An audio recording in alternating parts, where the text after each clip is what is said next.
who are they going to get that's better than Victor Gyökeres out there? If they really wanted him, they'd have got it done by now. I just don't think he's the guy that scores you 25 goals in the Premier League. Yeah, the Arsenal fans, I think they're almost ready to pounce if things don't start well in this coming season.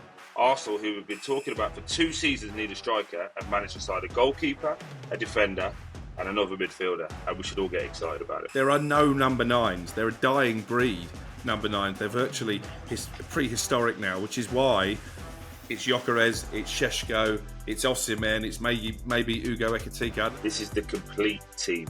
There is not a weakness within that team. It was a clear indication to me that this is a team, at least for the next 5 years, but I'd say the next decade, that is only going to get better and better. And you looked at a Real Madrid team that are built on, Galacticos and winning things that just looked like men versus boys at times. Chelsea are playing the best team in the world right now. So if Maresca somehow does this, then wow, it'd be amazing. I think they have to make a big decision. Is it Vinicius Junior going forward or is it Mbappe? They can't have 2 superstars that don't work without the ball. I actually think the game yesterday was one of those moments where you could go to the board and say, this is the level of task I have to deal with now. So we need to rip up these exceptional plans of Galacticos, try and find some young and fresher players. Hello, this is Premier League All Access. I'm Matterface, Scott Minto and Alex Crook and Troy Deeney joining us as well. Scotty, baby, are you okay? Are you okay, Scotty? I'm really good now the Chelsea are in the final, mate. How are you? Yeah, very good. I enjoyed it actually on Tuesday night, watching that in Switzerland. Actually, I was watching it with the Wales fans because I was doing Wales versus France in the Women's Euros the next day. And the Wales fans were a delight. Crook, all I could think about was Crook would love to be here. They were singing, basically, the bar that we were in obviously realised that they had a load of Wales fans in. So they just went on Spotify and wrote Wales music acts. So we had Bonnie Tyler holding out for a hero. We had Tom Jones, Delilah, the Stereophonics, basically Manic Street Preachers, every Welsh band you could possibly imagine, all of which Crook would know. And it ended with them doing a conga round the bar, which was in the middle of the pub. You would have loved it, Crook. It was right up your Strasse. See, Catatonia, Cerys Matthews, probably one of my favourite Welsh acts, but maybe that's a little bit niche. I did a conga in Mallorca in the pool after a particularly energetic round of aqua aerobics. So yeah, I'm partial to the odd conga. Yeah, I thought you would be. It definitely, I felt that you should be there. It was more of a your scene than mine. Actually, one of the locals came over and sat with us and was chatting and saying, this is great. This atmosphere is brilliant. We don't have this in Switzerland. We're a little bit more reserved usually. So it's good to have your people here to get us up off our feet and start partying. And actually, everyone got involved. It was a nice atmosphere. It was great. And actually, Wales, to be fair, put in a really good performance against France in comparison to what they did at the weekend when they weren't really at their best against the Netherlands. I think they were a bit overwhelmed. So the Women's Euros off and underway. And actually, they may not, and they probably won't get through now because they've suffered 2 defeats. But England bounced back really well. And I was watching that on Tuesday night and Wednesday night as well. And England, their performance against the Dutch was nothing short of stunning. I thought Stanway was excellent. Kira Walsh able to get on the ball a lot more. Lauren James obviously scored a couple of brilliant goals, the first of which was an absolute stunner. England played much better than they had done at the weekend when they were bossed by France. France still look good. I saw them in the flesh this week as well. They were pretty impressive. So it's certainly hotting up as a tournament. And I'm going to Germany versus Sweden at the weekend, boys. And if Germany were to beat Sweden, I think there's a likelihood that the quarter-final is England against Germany. Always gets the juices flowing, that one, doesn't it? To be fair, that would be some event. I watched Portugal-Italy on Monday night during a pub quiz. And I enjoyed that game. I thought 2 quite evenly matched sides, both going all out for victory. So yeah, I think you're right. After an underwhelming start from an English perspective, it's certainly been a better last few days. The amount of pressure going on into that game after what happened and how poor they were against France. We talked about it. It was very easy to talk about, Spain losing the first game in 2010 in the World Cup and Argentina losing the first game in 2022. They had to bounce back and boy, did they. So well done. Okay, you've picked two teams there, Scott, that then went on and won the tournament. So you've Just said, saying. well done for dealing with the pressure. Here's a heap load more pressure for you. Yes, exactly.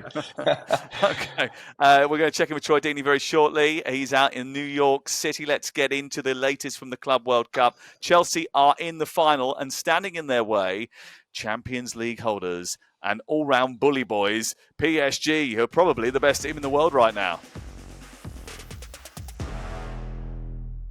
And a big welcome to Premier League All Access to Troy Deeney, who's in the United States of America in New York, getting ready for the Club World Cup final and having attended both semi-finals. Hi, Troy. Hello, Sam. How you doing, mate? You okay? Yeah, very good, thank you. Over here in Switzerland, it's quite hot, but not quite as hot as it is in New York. You look like you were, a few beads of sweat when I saw you on the old gram this week. Yeah, it's been unnecessarily warm is what I'm going to say, but I've just come back from a nice hour and a half walk with the wife this morning around Central Park. Romantic. Had a little shower, and I'm here with you guys, and I've sent her to get some breakfast on her own, like a true romantic that I am. Yeah, well, I hope that you got the horse and carriage. That's the romantic thing to do in Central Park. Absolutely not. No, it's all about walking, Sam. Get your steps in. Something that Mr. Crook doesn't do. Well, it's good to see you, and it's good to see you out there. And you've had a good couple of matches to watch as well. Let's start with Chelsea. Into the final, thanks in part to your old teammate, Joao Pedro, who scored 2 stunning goals on his first start. I was watching this in a bar in Switzerland, and I must admit, it takes a lot for me to jump up off my seat when, watching on a small screen. Actually, it doesn't. But those 2 goals, especially the second one, absolutely sensational. Yeah, I just think that's his moment. And obviously, Scott did the comms for talkSPORT, and we was talking on it. Every striker has their moment, their feel on the pitch, and that's Joao's one. Whenever he gets into that left-hand side, cuts on his right foot, I just feel like he's going to just bend it into the far corner. He's doing it as an 18-year-old for Watford. He's done it at Brighton, and now he's doing it for Chelsea. I just think it was a coming out moment for him. I really do. A lot of talk about Nicholas Jackson potentially starting as well. Is Liam Delap the main number 9? I think Joao, considering, Sam, when I spoke to him a couple of days ago, he was actually a week ago training on a personal trainer on the beach in Brazil. Just them 2 training, just ticking over, gets a call, come on, you're playing, and then 2 days later he's playing for Chelsea. Just explain to us that idea of him training with a personal trainer on the beach in Brazil. Was that because he knew that there was a possibility that Chelsea were coming swooping for him and he was going to be ready if they did come and get him in the mid-break between the group stages and the knockout stages of the Club World Cup? Absolutely not. He said it came out of nowhere. So it was more of a ticking over, as lads do, and Scott can attest to this. You do it ticking over, trying to be ready for the pre-season. You don't want to come in being at the back of pre-season. You try and just tick over. But he said didn't know it was coming, and the deal was done within 48 hours. It depends what stage it's at. If I'm in Ibiza, I'm not doing any training. But if I'm away with the family, then I'm probably doing a little bit of training.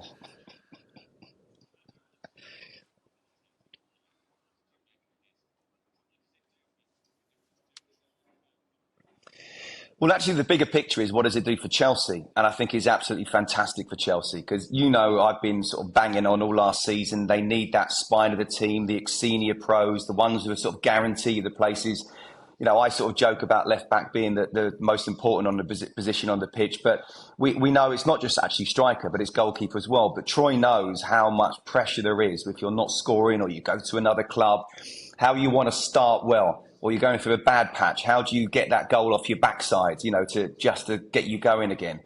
So the start he's done, I think, was absolutely sensational. Yeah, I was working with Troy on it. And, he was saying he's seen that a lot in training. Well, I think Chelsea fans can be very excited about that coming forward. And Premier League defences had better beware about him getting the ball in that position. But look, as far as I'm concerned, and I think Enzo Maresca is one of those managers that he will look at the opposition and think, what player would do best in this particular game. But generally speaking, it's whoever's playing better. And Joao Pedro cannot do better. 2 moments of brilliance in that game. He played really well. I would argue, actually, he played even better when he came off the bench in the first game. So he's just made 2 wonderful performances. Great impact for him, for Chelsea. And at this moment in time, he's my number 1 as the number 9. All right, Crook, you've obviously seen him a lot down in Brighton. Troy, you've played with him. Between the three of you, can you sort of just tell me what his best position is? Because I don't think he turned up as a number 9. No. Yeah, I mean, Troy's probably better placed to give his verdict, but certainly when he was playing as a number 9, when Danny Welbeck was injured for parts of last season, I think he struggled. I think he was more effective in the 10, or certainly coming in from a wide position and scoring the type of goals that you saw on his debut. But I was looking back through my Twitter feed, and I actually covered his first home game for Brighton, and I tweeted after that first performance, this guy is going to be a lot of fun to watch because he's a maverick. He's not necessarily someone who plays to the formula, but he is a handful for defenders. He's got pace, he's got trickery, he's obviously got incredible self-belief. He wasn't brilliant for me across the season at Brighton last year, but if they can get him back to his best, I think he's going to be a really good signing. Must be a great holiday if you're flicking all the way through your Twitter feed. You tweet quite a lot. Troy, what do you think Joao Pedro's best position is? I would say he's better facing the goal, i.e. a 10 or off the wing. But I think, again, speaking to him the last couple of days and trying to understand where he's at, he really wants to be a striker. He's got the mentality to go, right, I'm going to take this on. And I think he can see that within this system of Maresca, he will have to play sometimes as a 10, sometimes off the left. Me and Scott were messaging during the game as well. And I was just saying to him, I still worry about Nkuku. I worry about the right-back situation. Again, Reece James is obviously the best right-back they've got, but fitness is always an issue. And that goalkeeper. So I think for Joao, and specifically about Joao, he's going to have to help out for the team more than he'd probably like to. And just to Crookie's point about him being at Brighton, I see a level of I respect these players. I think these players are better than me, and I'm going to have to raise my game. I think at Brighton, he looked around and was like, maybe I'm going to have to do a little bit more to get the ball and do the things I showcase how good I am. I think when he's got Cole Palmer and the like behind him, he could just go and be a striker. Let's have a little think about Chelsea. 2025 has been quite a good year, Scott, hasn't it? Champions League football secured, Conference League won, into the final of the Club World Cup and the 100 million quid that could be coming their way as a result of it if they were to win it. Even if they don't win it, they've got 80 million quid in the bank. It's been a successful couple of weeks in the United States of America for Chelsea. Cole Palmer was playing like a Brazilian in that game against Fluminense. He was absolutely terrific too. I mean, how do you view Chelsea now? We've got to reshape our expectations of what we're going to get next season. No, not in my opinion. And this is where maybe I am in the minority to a lot of people who think 1.2 billion or 1.3 billion and you should be absolutely chasing the title. And do you know what? If you look at it like that, they should be. But if you go a little bit beneath the scenes and sort of look what Enzo Maresca's done. By the way, 2025, I know he's Marmite, but let's give Enzo Maresca a lot of credit indeed, because he's overseen that. Europa Conference League, they should have won, but they did. Fourth, I didn't see coming to finish in the Champions League. When you look at the backdrop of what's happened, and I won't go all over it again, of the 20 years of Abramovich, the senior pros, the here and now, the ready-made world-class players, and now this hierarchy have gone completely different. It's all about the youngsters, and they were last season the youngest Premier League team history as an average starting 11. I think Maresca's done really well. A little bit lucky in this draw, of course, and losing to Flamengo wasn't as bad as many people thought it could have been to be on the other side of the draw. But since then, they've got better and better and better. I just think that to combine the Premier League and the Europa Conference League, where they were basically playing a different 11 anyway, is one thing. To combine the Premier League and the Champions League, where they do have to be all out, all the time, full on, with their best possible players, plus coming off the back of this tournament, which, listening to Andy Townsend the other day, he said he played in 94 and in the World Cup in the USA. And then that following season, come about November, December, January, his legs were gone. So I just think you have to look at it. And then you look at the players they brought over as well. Now, if Esteval, for example, is expected to absolutely boss it, well, he's coming from a different continent, let alone a different country. Living life, what it's like in London, the physicality, the brutality of the Premier League. Honestly, mate, I'd take fourth again now, go deep into the Champions League and try and win one of the domestic trophies. Just because if they don't finish higher than fourth, that for me, that doesn't mean they haven't progressed. And I'm just going to let Troy hog the next few minutes, if that's okay, because we've only got him for a little while before he has to go and do some other romantic gesture to make up for the fact that he sent his wife out to get breakfast on her own. But in the other semi-final, Champions League winners PSG absolutely destroyed Real Madrid. In fact, there was a quote in one of the papers today. The headline was, Luis Enrique denies that PSG took their foot off the gas to spare Real Madrid's blushes. I mean, it was that one-sided, wasn't it? Yeah, and I think, Sam, I think we're in a position now where we are witnessing, when the Pep and Barcelona and everyone changed, I think we're going to start to see now people start to change the way that they play. This is the complete team. There is not a weakness within that team. If you're being 100% nitpicky, you're going to say Marquinhos, the Brazilian centre-half, is probably the weak link because of his age. That's how good they are. I think when they attack as a team, they defend as a team. Kvaratskhelia on the left-hand side, in my opinion, is arguably the best team winger in world football. You can't ask for better. Scott's as a fullback. He goes back, he tracks, he carries you 60, 70 yards up the pitch. He gets shots off. Yes, he could. Can he score a few more goals? Probably. But he causes so much trouble with and without the ball that he's exceptional. Dembele and the others, Barcola on the other side. It's just a frightening team, and it was a clear indication to me that this is a team, at least for the next 5 years, but I'd say the next decade, that is only going to get better and better. And you looked at a Real Madrid team that are built on, Galacticos and winning things that just looked like men versus boys at times. It's ominous for Chelsea, actually. I think it's going to be a tough game on Sunday night. It's live on talkSPORT 2. In this competition alone, they've scored 10 goals and conceded 0 against Bayern, Real Madrid and Atletico Madrid. That shows you the quality that they've got. And go back into the final of the Champions League, they scored 5 against Inter Milan, 15-0 against some of the best in the Champions League, best in Europe so far this season. That's quite an amazing set of statistics for PSG, whose manager I think deserves a lot of credit because of the way he's set up his team. How do you counteract that? I was looking at some of the sprinting stats, and actually Chelsea's sprinting stats, they do more sprints, don't they, than anybody else in the tournament, Chelsea.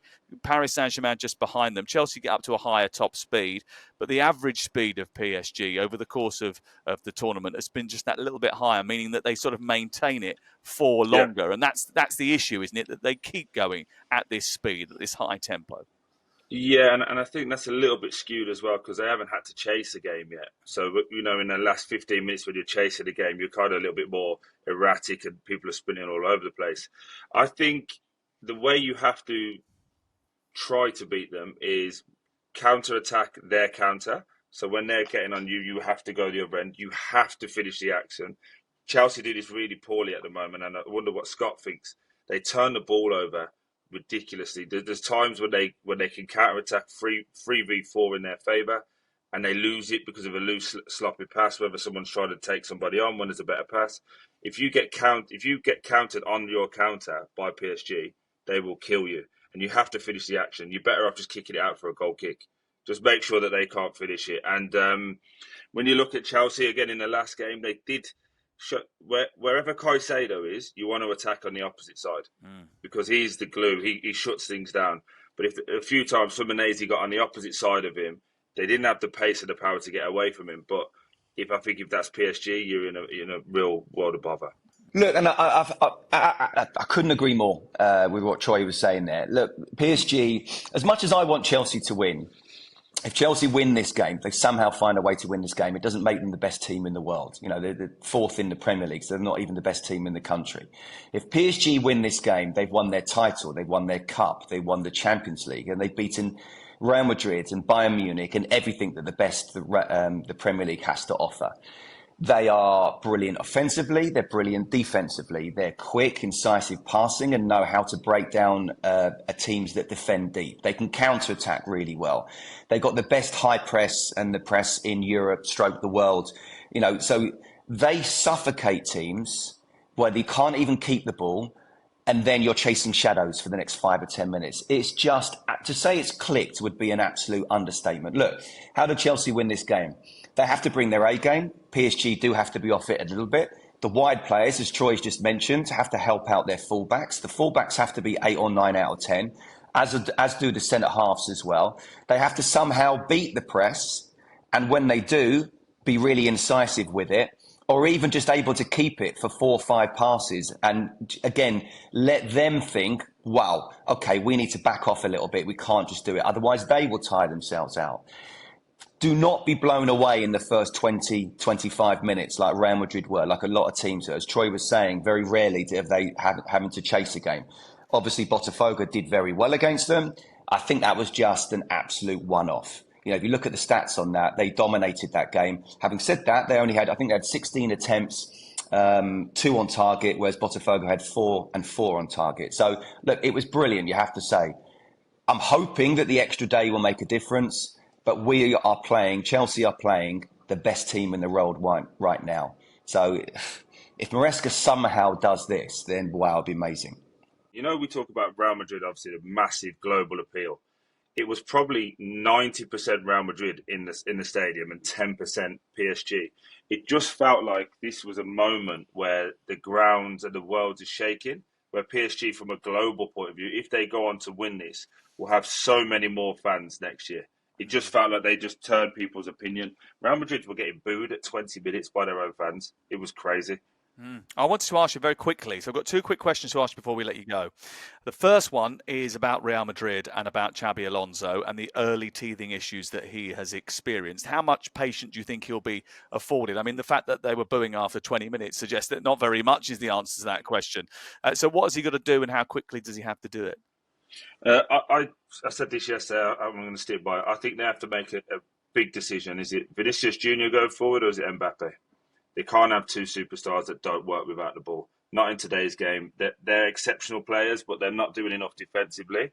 And then also, it's got a really weird mix now between really young, talented footballers and older, talented players who are world class, who are coming back off injuries. And there's no middle ground. So it's either the old, tried and tested. Daddy Carvajal came back yesterday. Milito came back yesterday. And Rudiger made the mistakes. But that's an old, tired team. So when they got exposed 1v1 against PSG, we saw what happened. So I think he's got a lot of work to do. I actually think the game yesterday was one of those moments where he could go to the board and say, this is the level of task I have to deal with now. So we need to rip up these exceptional plans of Galacticos, try and find some young and fresher players. Okay, and last one with you. You angered a large number of Arsenal fans in midweek with your assessment of Martin Zubimendi and Victor Gyökeres, claiming they're not the kind of signings that are going to get Arsenal over the line in the Premier League. Yep. Just explain to us why you think that's the case. Right, let's look very quickly. So Partey is obviously exceptional last year. Obviously, he's got his off-the-field issues. We won't go into any of that, but exceptionally talented in terms of covering the ground, allowed Declan Rice to go and do what he was doing. Zubimendi, while he's a talented footballer, he's a very nice footballer. He goes side to side. He doesn't cover the ground as much. I think that's why they've gone and got Norgard as well, because there's going to be a mix now where they have to try and do that. So I think the midfield's got a little bit weaker with those guys in. They could probably Zubimendi's probably better in Champions League games than he will be in Premier League games. I think Gyökeres, the reason they haven't gone and got it done yet, and we will speak to Crookie in a minute, but you listen to it and they're talking about the deal could nearly collapse at this moment in time, because if they really wanted him, they'd have got it done by now. Liverpool just go and get it done. City go and get it done. So the reason that they're thinking about it, and I've played against Gyökeres, by the way.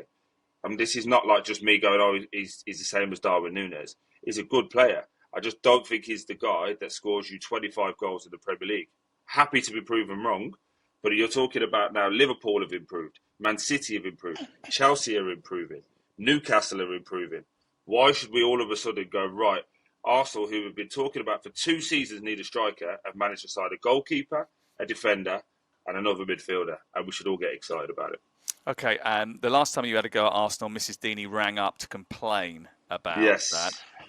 So I take it you're saying... She's actually in my camp at the moment. Is she? Oh, she's okay. She's behind you on this one, is she? She's a big Arsenal fan, Mrs. Deeney. She is. Yeah, she is. She's not too happy with the fact that they haven't got a striker already. It should have been done and dusted. Thank you very much. That's it for the Club World Cup. Join us on Monday's pod for all the fallout to the final.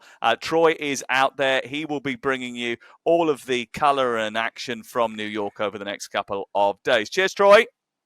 Cheers, lads. Appreciate it. Alex, you get unmuted now. You're allowed to speak again.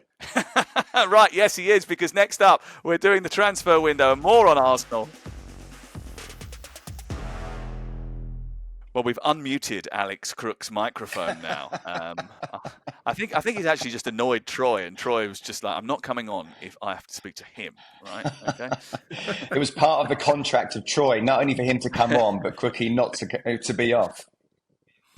Apparently there was some sort of technical glitch where Crook has unplugged his microphone and then tried to plug it back in, and then he wasn't wearing headphones, so there was an echo thing. So the producer went, "Do you know what? I'm just turning him off. That's it. He's going." It was a pure coincidence that my mic cut out just as the 3 o'clock at Newmarket was off and running, by the way. Absolute coincidence. We said we're going to talk a little bit more about Arsenal. Let's do that, because their pursuit of Madueke has sort of gathered a little bit of pace. Look, whatever your thoughts on the deal, the reaction from the Arsenal fans, I think, has been a little bit over the top. I mean, he is a good player. He's an England international, but they are not keen on the idea. I'll be honest, I don't really want Chelsea to lose him. I think it's sort of an asset thing, isn't it? You know, it's worth a certain amount of money to Chelsea, so they're willing to accept a deal. But the Arsenal fans, some of them, not all of them, just a small proportion, and we must be careful not to tar everybody with the same brush. But there's a change.org petition that has been set up by Arsenal fans. That seems a little bit strange, Crook.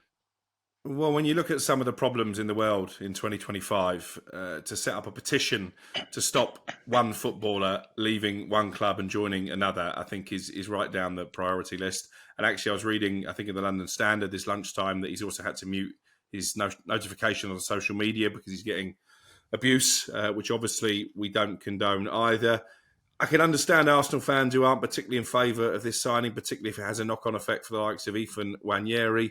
From a Chelsea perspective, I don't think it's too outlandish to say this is the first example of their business model really paying off, buying a young player for, £29 million, selling him for £50, maybe more. That's the model, isn't it? Buy a player with potential, sell him on, and then you're turning a profit on the books. But Chelsea fans don't seem to want to lose him. Arsenal fans don't seem to want to sign him. So I'm not sure who really wins from this deal. Yeah, I'm not sure that is the perfect illustration of the model, because you've said that they're going to sell him for £50, and I don't think that would be making too much of a profit. But I think you meant 50 million, which would generate a profit. And yeah, I don't really like the idea of all this actually working, to be honest with you. I'm actually almost finding it a little bit uncomfortable. Actually, it looks as if it might be a positive. But you know, if it works, it works. But you know, Scott's shaking his head, so I'll let him have his say on it. It's not a positive, Sam. I'm sorry. It's only a positive on the spreadsheet, on the balance sheet. And that's not what Chelsea Football Club should be about. It wasn't in the Abramovich era for 2 decades. It was about getting the best players in, the best squad in, winning major trophies. And it's not. And Crookie's right about what he's saying, but this is not what should be about for 80 other clubs. Not for Chelsea. You know, you want to keep your best players. And I like Noni Madueke. I think not only is he good on the right as an inverted winger, he's good on the left as an old-fashioned one. And we don't know how Jamie Gittins is going to play. He wasn't in the Dortmund team at the end of last season. So to try and turn around and say, well, we're justifying this to do this, when you've already got someone who's pretty much proven, I think it's really unfair. And I don't think the Arsenal fans have seen enough of Chelsea. Perhaps he's not a massive name, but I'm from the Chelsea angle. I don't want him to go. It doesn't work for me. Yeah, Arsenal fans deserve better, says the petition from Sunil Kumar Koketa. We are so close to success. That's just pathetic. Well, let me finish the whole paragraph, because then you can really go to town on it. We are so close to success, and instead of capitalising on the squad we have, it seems we're now moving 2 steps back, just like the 3 previous transfer windows. We can surely do better than Madueke and Gyökeres. Show some ambition, repay the fans the same way we backed the club for the last 2 decades. As I said, pathetic. I mean, who are they going to get that's better than Victor Gyökeres out there? There are no number 9s. They're a dying breed. Number 9, they're virtually prehistoric now, which is why it's Gyökeres, it's Šeško, it's Osimhen, it's maybe Ugo Ekitike. I'd love to know who that fan thinks is going to come in and guarantee the goals to fire Arsenal to the title. I don't think Madueke is a well beater. I don't think he's a bad player. You know, you go back to that England-Andorra game, he was probably the pick of the England players that game. Well, he certainly was. And actually, I think, you know, I understand what Arsenal fans' frustrations are. They haven't seen enough progress in terms of adding attacking players over the last couple of transfer windows. But Crook is right, isn't he? That there is a dearth of number 9s. Chelsea have snaffled up one for 30 million quid. They've snaffled up a 9.5 in Joao Pedro. And actually, unless you move quickly and get these people over the line, like Cunha, like Mbeumo, like the other players that have moved before the start of this transfer window, then you're always going to be playing catch up, and the pond that you're fishing in starts to shrink. You know what? It used to be that everyone wanted to be the one scoring lots of goals or be that number 9. Now everyone wants to be the number 10, don't they? You know, or that sort of attacking midfielder that can score goals, but is on the ball showing Who fantastic made that skills. Who made that it's call? Zola? It's a new.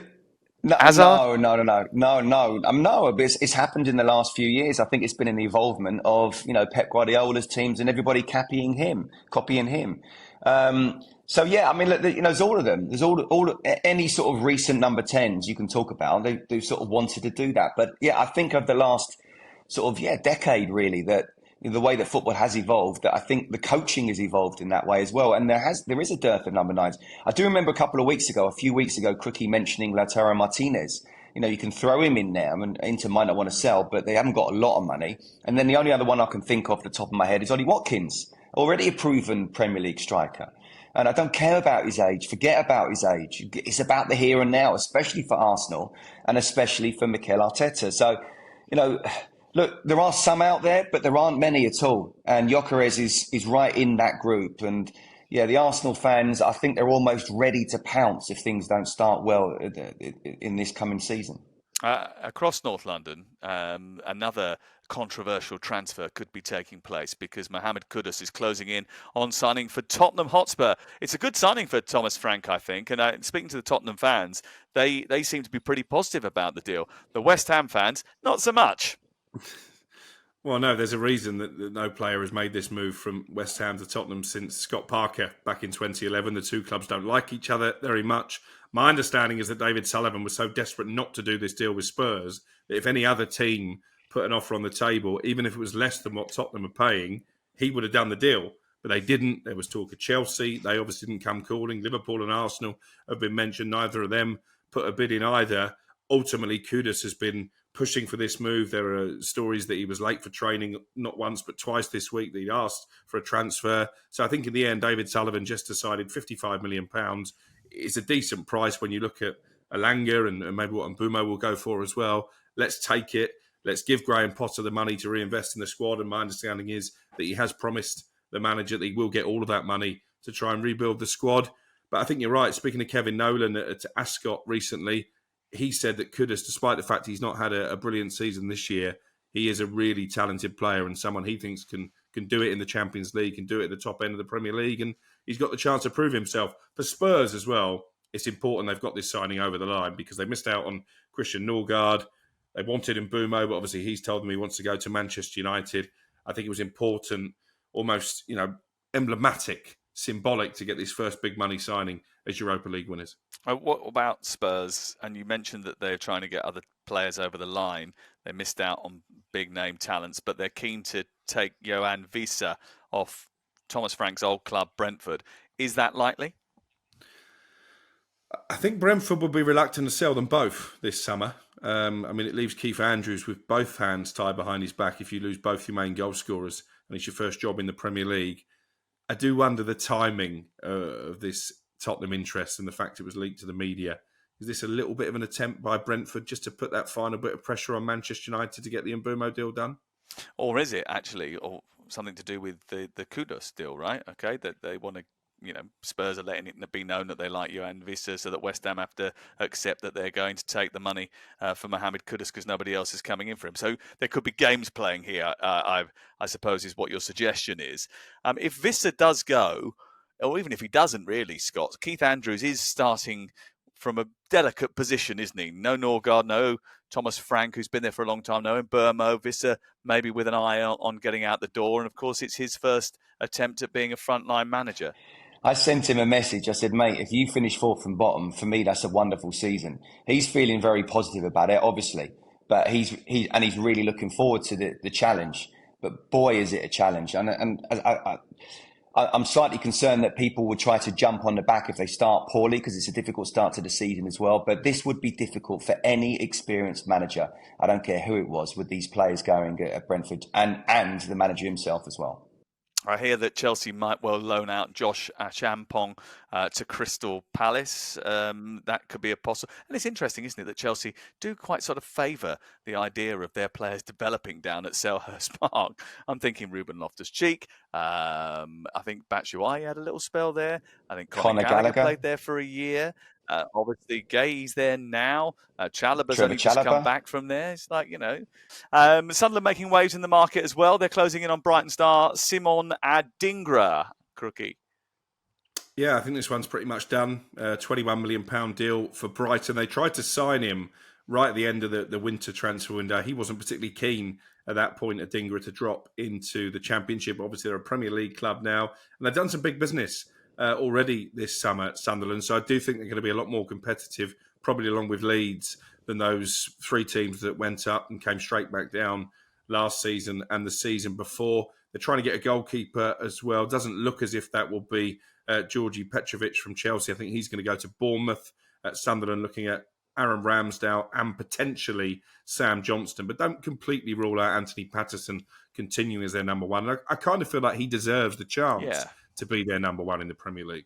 Yeah, he's been a good servant for them, hasn't he? And he did very well, actually, in that playoff final that we were at the end of May. I think they've been sort of pretty impressive so far, Sunderland, with their business. I mentioned to you that I've been speaking to their recruitment team earlier in the spring, and they've been planning for two different scenarios. So I'm really impressed to see how they've sort of gone about their business, actually. Although they've signed 4 players who will be at the AFCON in January, and Adingra as well. That would be a 5th. I mean, I don't know how much that's going to influence it in terms of what it overlaps in terms of fixtures, because I know that the FA Cup sort of comes into play around that time as well. But that is going to be a bit of a hindrance, isn't it? Yeah, it is. And Adingra was young player at a tournament as Ivory Coast won it last time around. So clearly he's going to want to go and play and try and defend that title. But I'm sure Sunderland have made provisions for that. We talk about the African Cup of Nations every time it comes around, and actually Premier League clubs seem to release their players at the latest possible opportunity. Quite often, some of the bigger nations get knocked out earlier than they're expected to, and ultimately they don't end up missing too many Premier League games because, as you mentioned, the FA Cup fixtures come around there as well. Somehow Andre Onana didn't miss any, did he, when he went last time? No, unfortunately, yeah. I've got some more bad news for you on that front. I know you're not the biggest of fans. I quite like him. He's a nice guy. He's moved into a new house. He's got a new house, and he's moved just around the corner from where I live. Listen, not my neighbourhood. I couldn't afford a house where he is, but 10 minutes from me, around the in the nice area of Manchester, he's here to stay, I think, Crook. We'll just be a bit careful if he's doing any extra training in his back garden, because, the shots that go through him might end up in your front room window. Stop it. You're so nasty. You're so nasty. And I don't want to be nasty either, but you did have to go on the old social media in the last week or so and say this wonderful phrase, "It's not that deep," as the youngsters would say. Yes, I did notice it. I noticed it. That's me looking after you and making sure everything's okay. I hadn't seen you for a little while, so I was just stalking your socials. Just explain to me what this was all about. It was to do with Mbeumo, wasn't it? Yeah, it was. And, it's worth pointing out that this was information I got literally from my sunbed in Mallorca, that Brentford expected Mbeumo to undergo his medical last week. They were clearly anticipating full agreement with Manchester United. Obviously, that didn't quite happen, and we're still waiting for this medical to take place. Either that or he's got a lot of ailments that we don't know about. But this is what happens in the transfer market. Medical. It certainly is. But this is what happens in the transfer market. Things can change. There's negotiation tactics at play. I do still think he'll be a Manchester United player, but the word expected for me wasn't definitive that this is going to happen. The medical is booked and they're ready, but it was certainly anticipated. And again, some of the abuse that we get on social media, sometimes it does get to you, because actually we've had a pretty good transfer window so far. We've broken a lot of the big stories. Yeah. You don't get a lot of credit for that, and then you're perceived to get one wrong. And I maintain this one wasn't wrong. And you get battered for it. And again, it's not it's not a trait of modern society that I'm particularly on board with. Yeah, but Crook, I have to say to you, I mean, we often talk about this. If you were a little club and then you became a big club, then you get a lot more attention. And you were a little club and now you're a big club.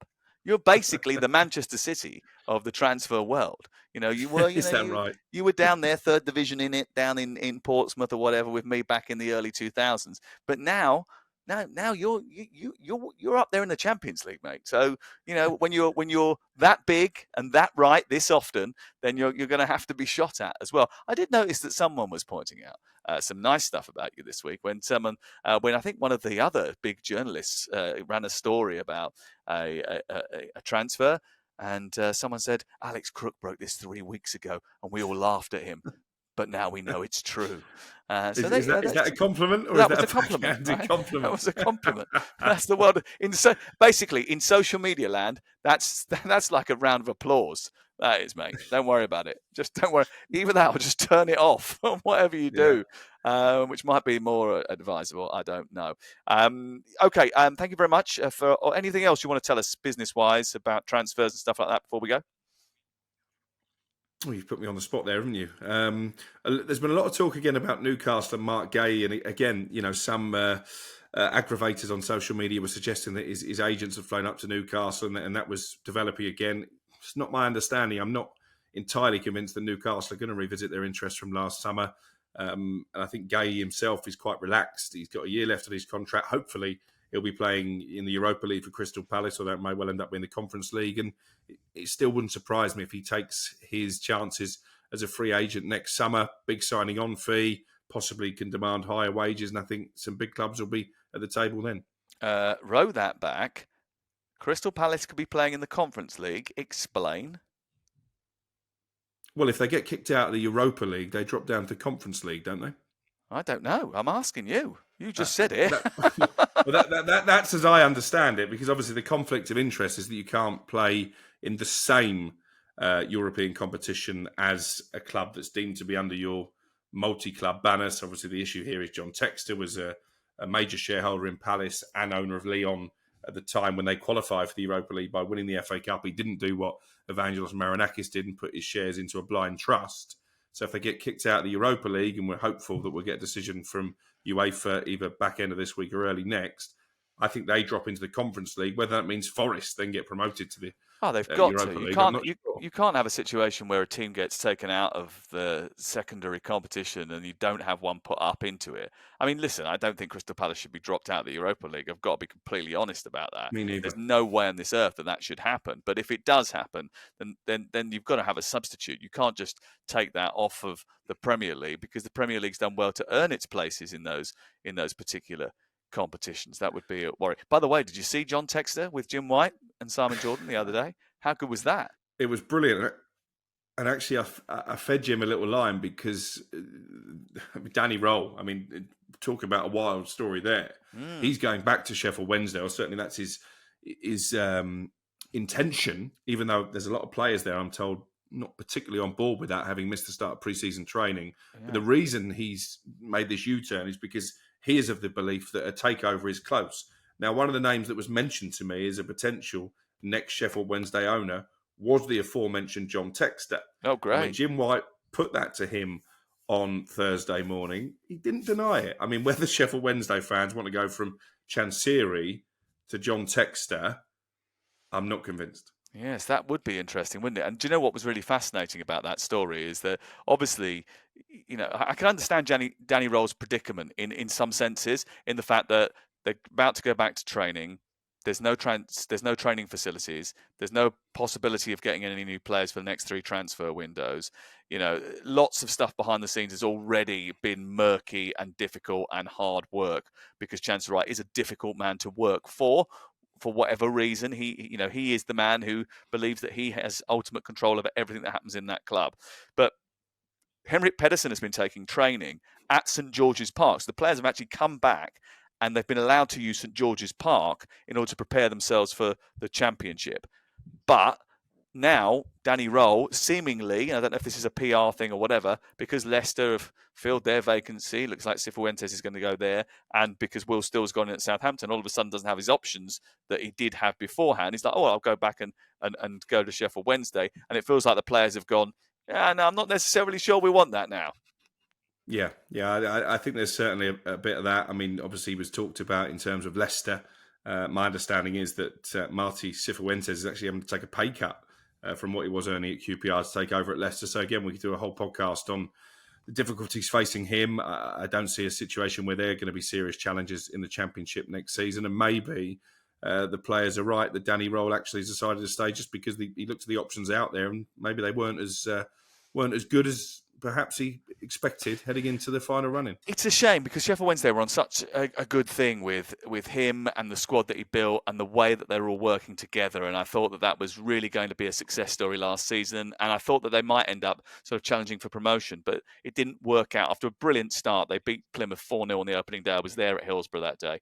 And I thought they were going to go on from there, but it didn't really work out for them. And they slipped away in the end, and it's starting to fracture a little bit. They need a new owner. They need a sort of, they need a Danny Roll moment again, but with a new owner where they can sustain that over a longer period. Anyway, Crookmeister, thank you very much. Thank you. And well done for getting a haircut, by the way. You look much smarter, a lot hunkier. It was needed. It was needed. Definitely. And well done to Scott as well, who has battled the internet gremlins. He's done a bit of a crookie and gone in and out, shaking it all about. But he'll be back with us on Monday as we look back on the Club World Cup. There's lots of live football on talkSPORT. Friday night, Spain against Italy.